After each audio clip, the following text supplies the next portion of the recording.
Welcome to What the Ish. I'm your host, Patricia San Pedro.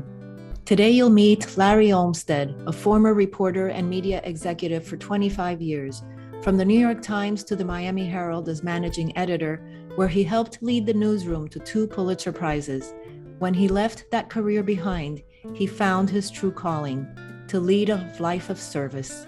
Today, he is CEO of the United Way of Northern California and leading those communities to recovery during COVID and after the devastating fires in Paradise and Redding. Hey, Larry Olmstead, welcome to What the Ish. Hey, Pat San Pedro, so good to see you. So great to see you. Good morning. You got your coffee. I have something too.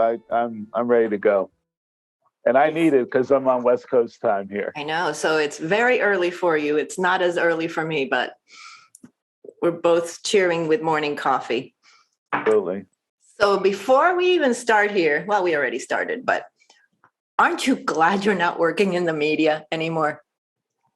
That's actually an interesting question. My wife still does work in media, so I hear a lot about the different challenges faced in the media business.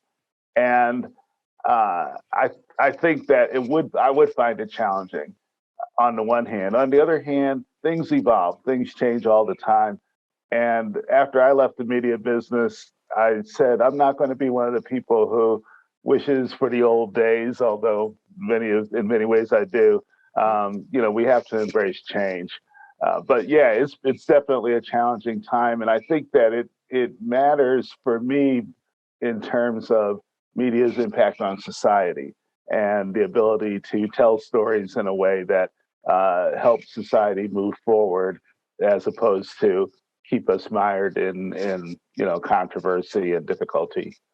Right. Oh, absolutely. So just take us back right before you made the big switch. I like to call it that because it was a big switch, from all your years working in the media, everything that you did. You could give us a little brief, overlook. And then what was it like right before? What were your days like right before you switched to this? And then I want to hear all about what you're doing now. Sure. Yeah, my history, I grew up or came out of college totally interested in being a journalist. I was eating and sleeping and breathing journalism. I worked 60 hours a week on my college paper and still looking for my degree as a result. And just totally enjoyed my journalism career. I worked in Baltimore, New York, worked for the New York Times for a while, worked at the Detroit Free Press, had a really nice career. And as you know, culminated in Miami, working for the Miami Herald. And became a corporate media executive.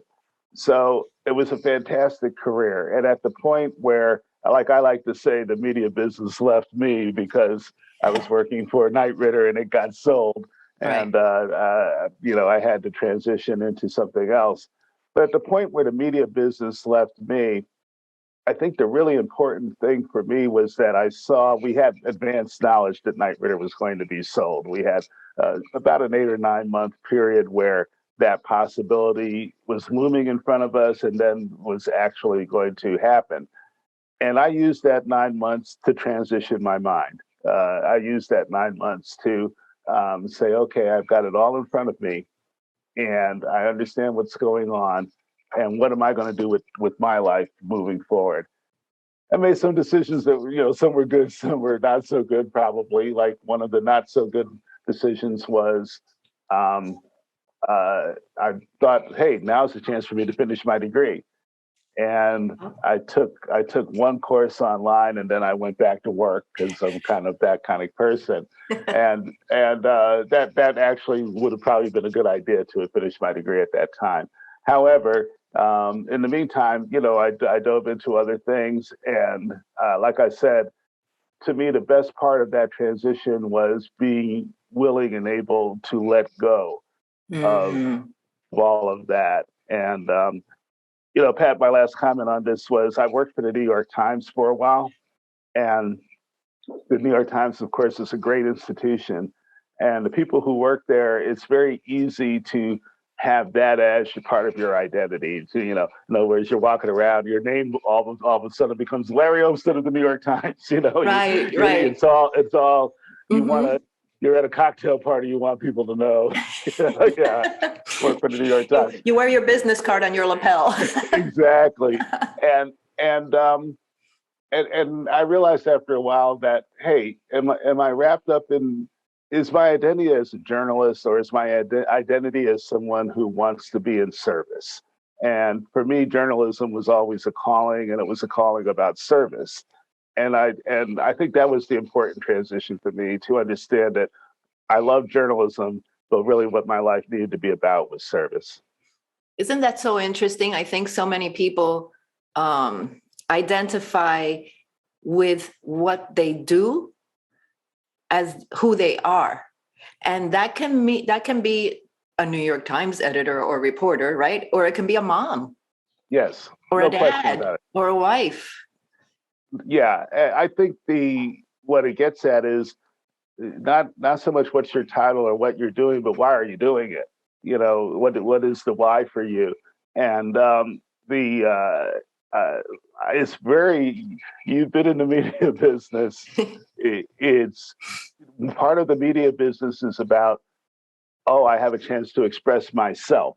What's the big thing if you're working for a newspaper? The byline. We would, even actually in my office, you see there's a little frame behind me. Mm-hmm.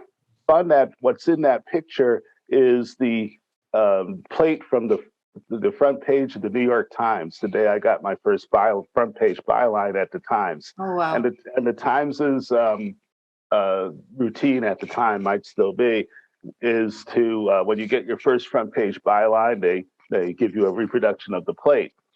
And that so that individual kind of reward feeling, that individual contributor thing. And what I've learned in the rest of my life is that actually the world is not an individual contributor arena. The world is really a complex interaction of human beings, and our service, needs to be thinking about teams and thinking about collaboration and thinking about what impact am I having on others. So I say all that not to diss any of my experiences before. I loved working for the Times, and I loved being a journalist, but I found that I needed to be thinking in terms of service and why I'm doing all this. But I have to ask, so what was the story? Oh, Sorry, you brought it up. no. Actually, it was the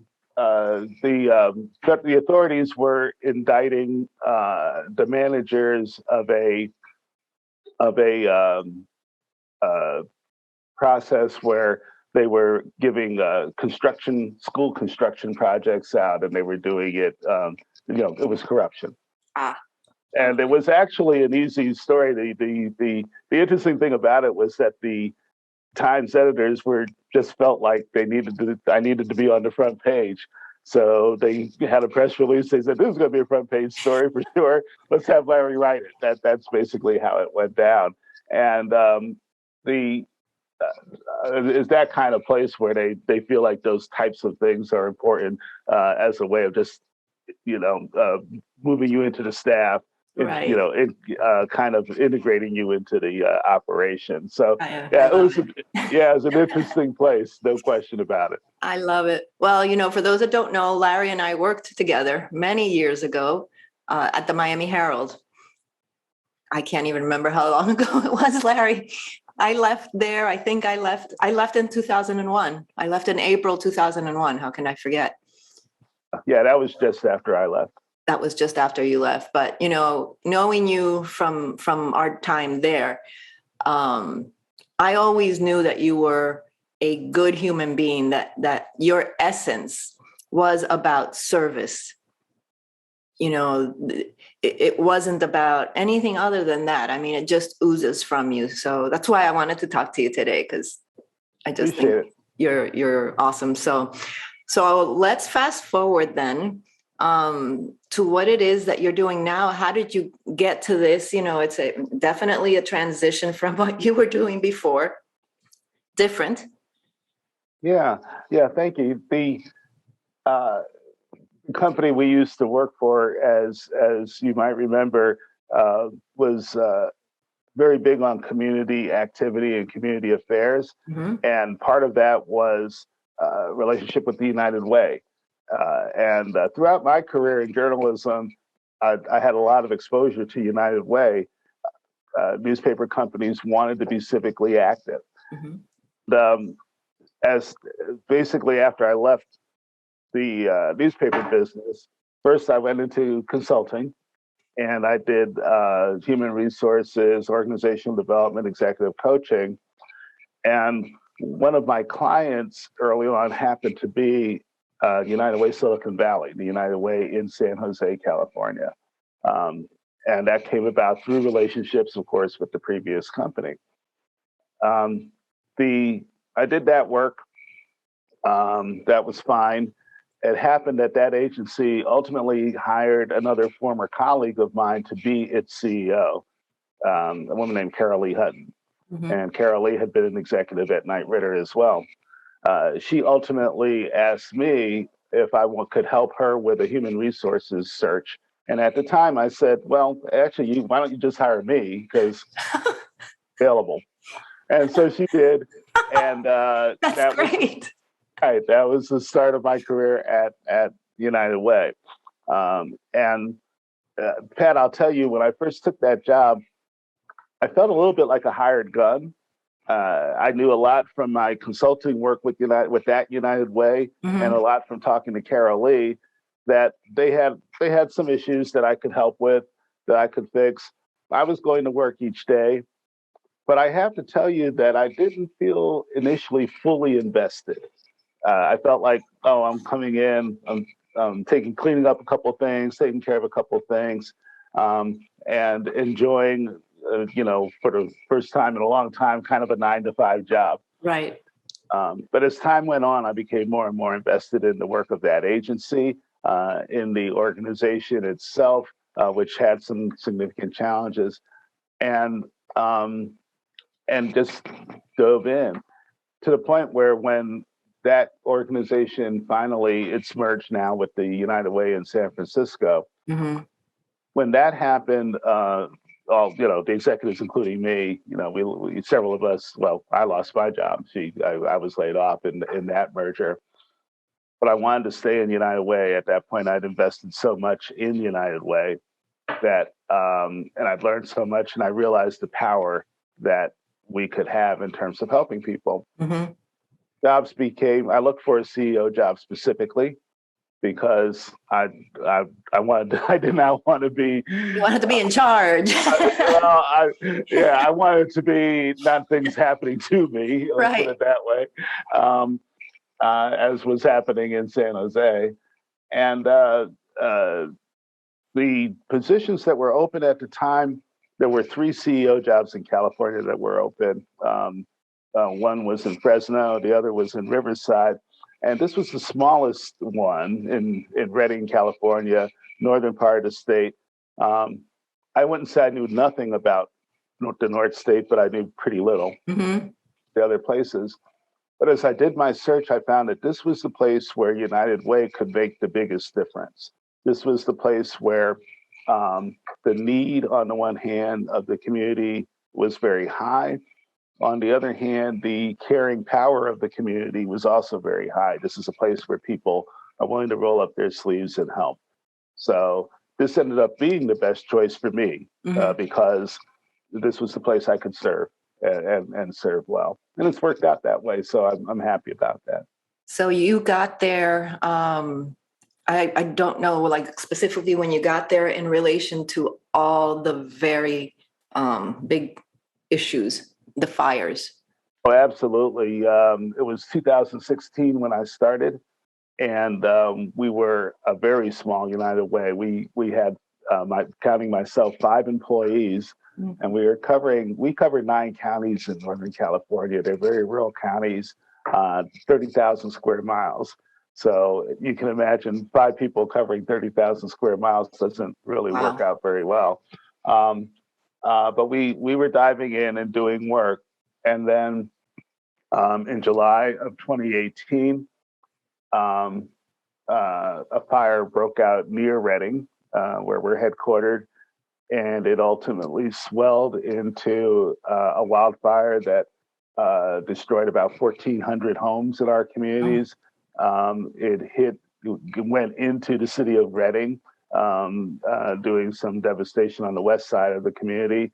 I'll never forget the night that it was clear that the fire was now in Reading itself, and driving down to our office at the time, and parking in the parking lot. All the power was gone, was out, and it was dark. And I looked up in the hills above our office. There were flames. Oh my God! I have goosebumps. Yeah, so we had to evacuate, of course, our premises for several days, and so that was the start of what has been since then. Basically 3 straight years of crisis, of dealing with crisis in our community. And unfortunately, that event turned out to be almost a small event compared to the Camp Fire, which occurred in November. Everybody probably remembers the city of Paradise, Yes. Destroyed in Butte County. That's your area? That's your area? Absolutely. Oh. And 14,000 homes destroyed. Oh my God. Are still, our agency and others still involved in the recovery for that incident. Our agency has spent this year already more than $1 million supporting intermediate housing for people who lost their homes in that fire. And that fire, of course, was about 3 years ago. So the recovery from these incidents, people see it on the TV, they say, oh, that's great, and let me send a contribution. Those contributions are very welcome.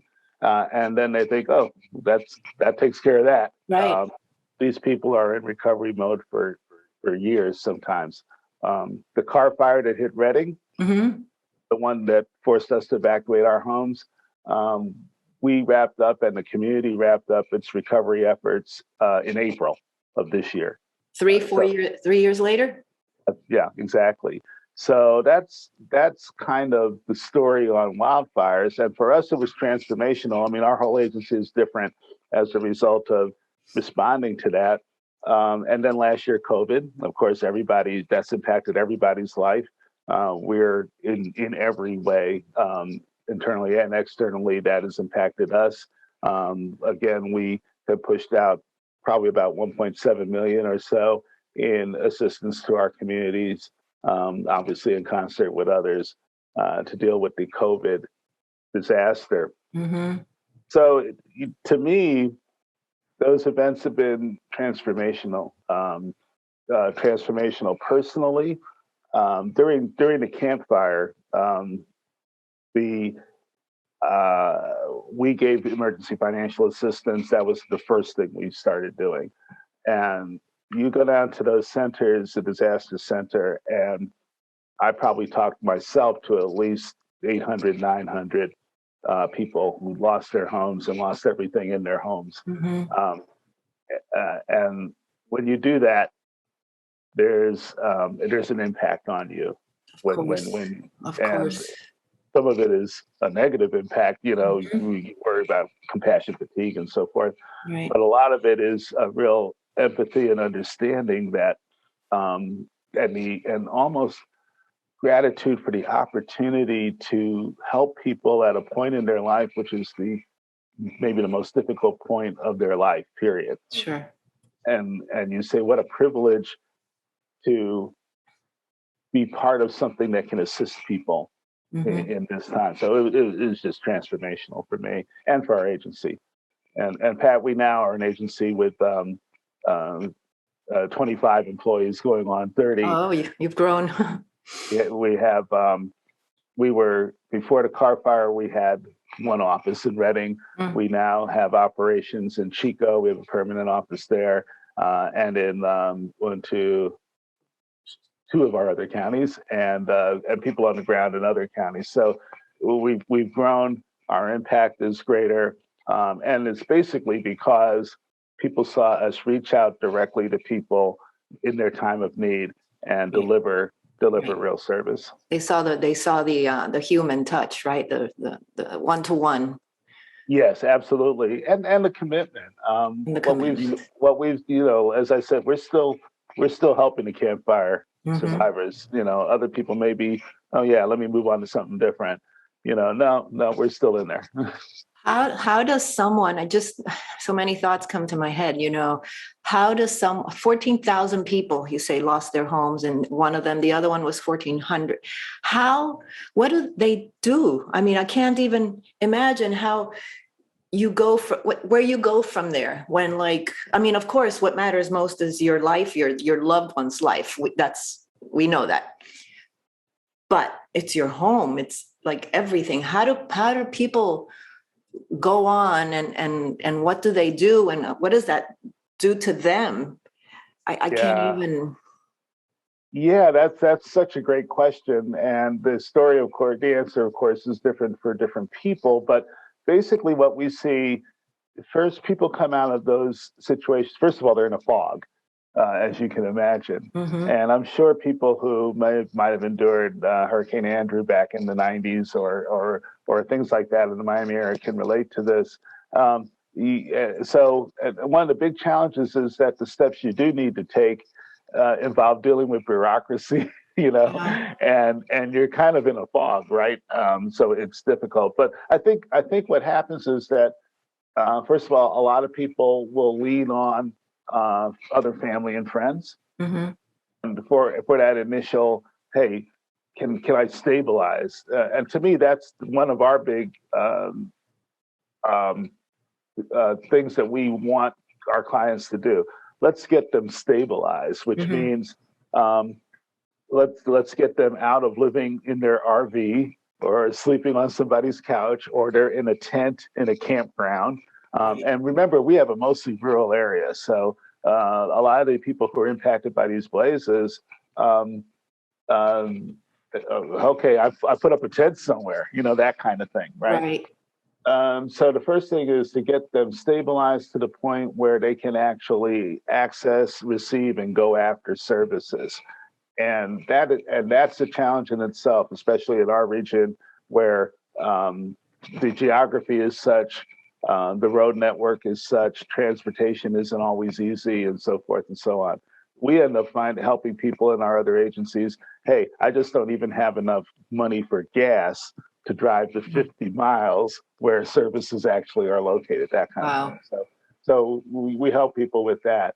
And then I think what happens is people, of course, they lean on family, they lean on their spirituality or their church environment or what have you.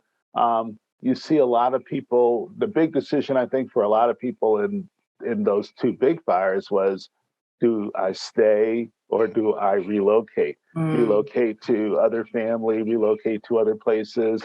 I've had it with wildfires, so forth and so on. And Pat, I'll tell you one quick story, which is sad but emblematic. We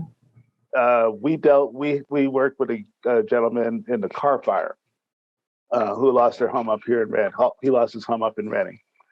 And he got some assistance from us. He got assistance from other organizations. He said, "I'm good." He said, "I'm going to relocate," and he relocated to Paradise. Oh my goodness gracious! So now he's there. 4 months later, 5 months later, he's at work in the morning of November 8th, and he gets a text from a neighbor. And the neighbor's text includes a picture of the dude's house, which is totally engulfed in flames. God. Good. And his neighbor says, basically, big fire here, your house is gone. So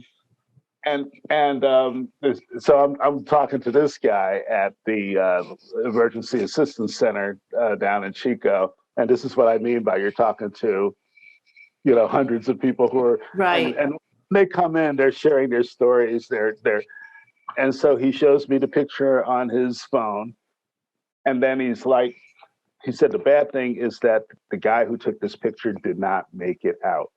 Okay, and you'll recall that fire killed 85 people. Yes. So that's the kind of thing that was going on. So anyhow, the recovery process for these folks is like anything else. You have that process of grief. You go through all these 7 stages of grief.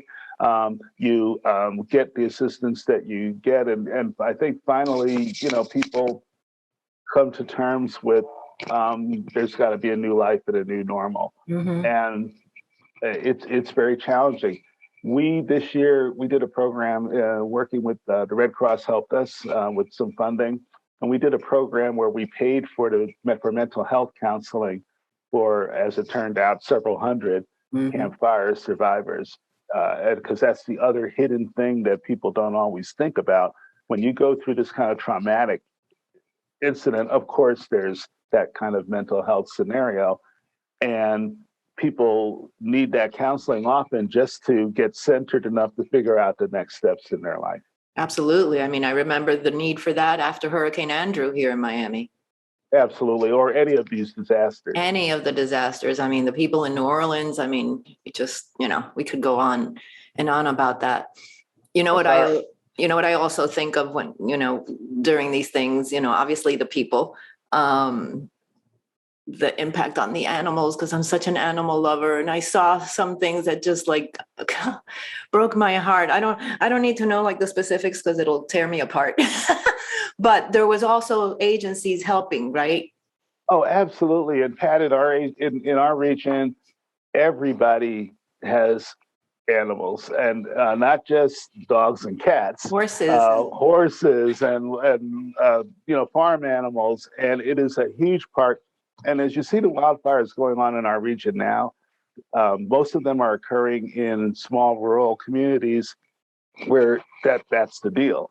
So all of the relief efforts in our region have an important component of caring for animals, and that's big. I'll tell you one other story out of the fire. So I was talking to a woman, and she had so the fire breaks out.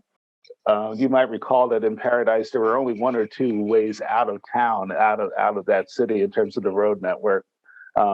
So she says, "Oh my God, I got to go." So she grabs her husband's ashes. He had died the previous year, and she had his ashes in the house. So she grabs those and puts them in the car, and she grabs her dog and puts the dog in the car. And this is a big deal for everybody you talk to in their escape from these fires. They've got to figure, what do I do with the animals? And, of course. They're all thinking about the animals, even in preparation, right? They got to have a plan for the animals. She grabs the dog, grabs the husband's ashes. That's it. Throws herself in the car and drives down Skyway, which is the main way out. And now, there's big trees falling on the ground and things blowing up and everything. So a tree falls on her car, and her car is immobilized.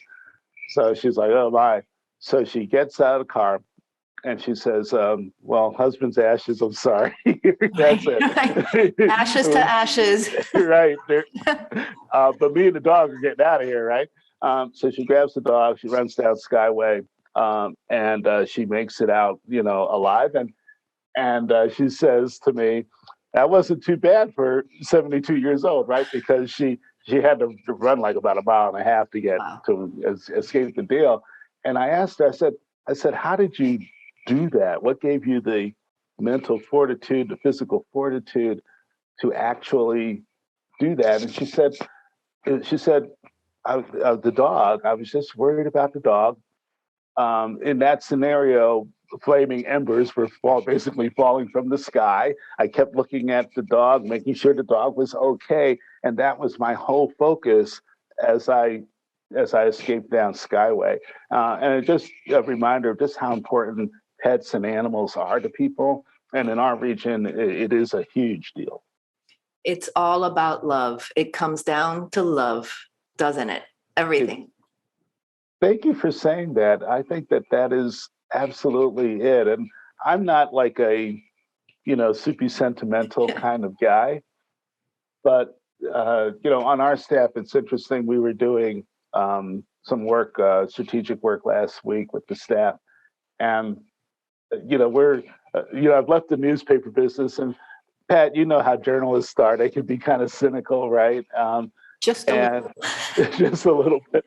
And in the social services field, there's so many people we hire that have just like a huge heart, and I think journalists have a huge heart too, but they just display it differently, right? And in our context here, the word love actually has real meaning. It is such a driver and motivator for our team. And I've come to say, okay, I can't be the old crusty guy all the time. I really need to embrace it because it is part of not only our identity, but our motivation for service. Absolutely. I mean, I really think, if when your intent is love, everything else falls into place, and that's the work that you are doing. How has this job and all that you've just described and everything you've been through, how has it changed you? I think in a few ways. One big way is I believe I am less judgmental of others. Um, Part of it is, from a professional point of view, just by dint of experience. I've seen so much now. I'm just old enough, and I've seen so much that I tend to be, when one of the things that we learn in like we do a lot of work around adverse child experiences, right? Around what? I'm sorry. Sorry, adverse child experiences, Mm-hmm. ACEs, as they call it in social services.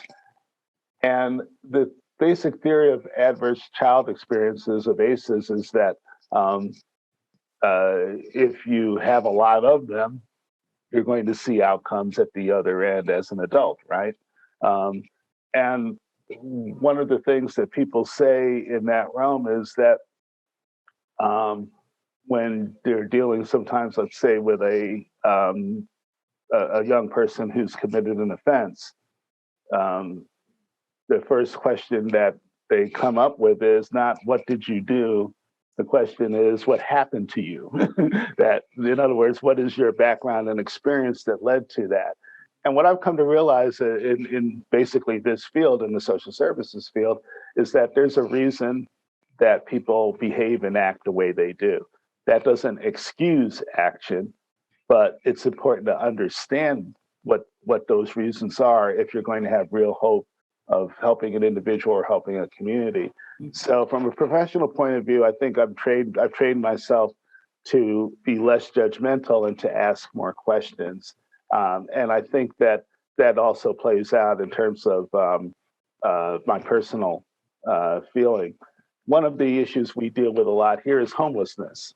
And I used to be the kind of person, if you saw somebody panhandling in the street or what have you, I'm going to kind of avoid that kind of situation.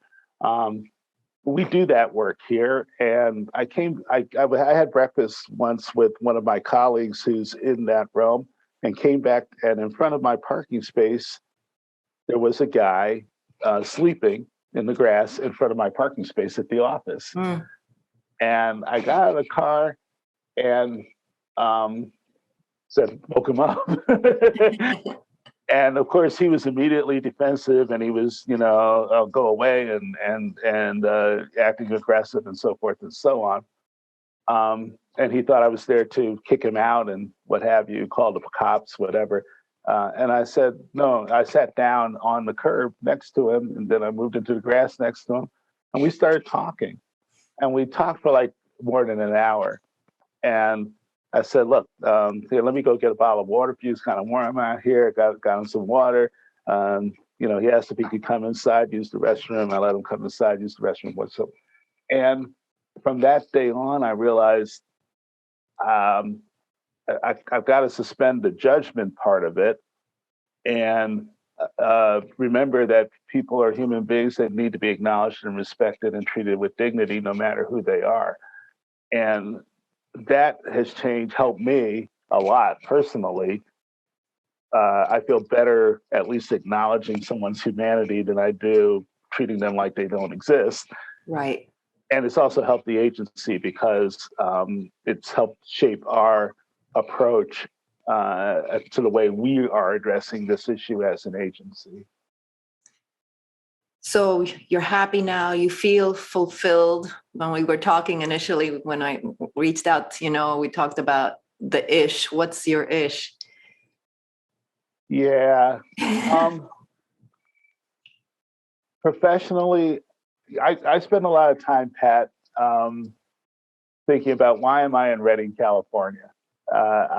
This is a small city, by far the smallest city I've ever lived in. It's surrounded by very, very, to be honest, it's a very white, very conservative, extremely conservative community. We have the militia element up here. We have, in other words, of all the places I've lived, it's the least diverse and most conservative place. Mm-hmm. And we're also, 2.5 hours. The nearest major city to us is Sacramento, and it's 2.5 hours away. And so I say, how did I end up here? I'm a New Yorker, lived in Miami, Detroit, the big cities, San Jose, Washington, D.C. And I've come to think that there's a reason for me being here. And I've had to come to peace with that. Because at times I've sat and I've said, I'm a big player. I should be, but I've come to peace with the fact that I'm needed here, I think. And I know in my own psychological makeup, probably one of the biggest things for me that is a motivator is to feel like I'm someplace where I'm needed. Mm-hmm. And in that way, yes, I definitely feel fulfilled. I'm someplace that sometimes I feel like, do I belong here? And I do belong here. This is where I'm supposed to be. And what a gift that is. I think it's a gift to you, and it's a gift to the community to have you there. And even though you are so different from one another, maybe on the surface, maybe a little deeper than the surface, but deep down, we're all the same. Yeah, I think that's true. One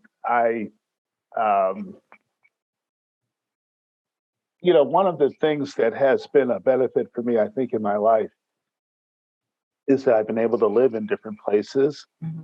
And, at very different places. Miami is different, is the city in America that is most different from every place else in America. I mean, we're the northern capital of South America. Right, exactly. Totally. There's no place in America like Miami, no. Right? And then living in New York, living in California, living in our nation's capital, living overseas in Africa for a few years. Mm. And one of my takeaways from all that is that that we have a lot more in common than we have that's different.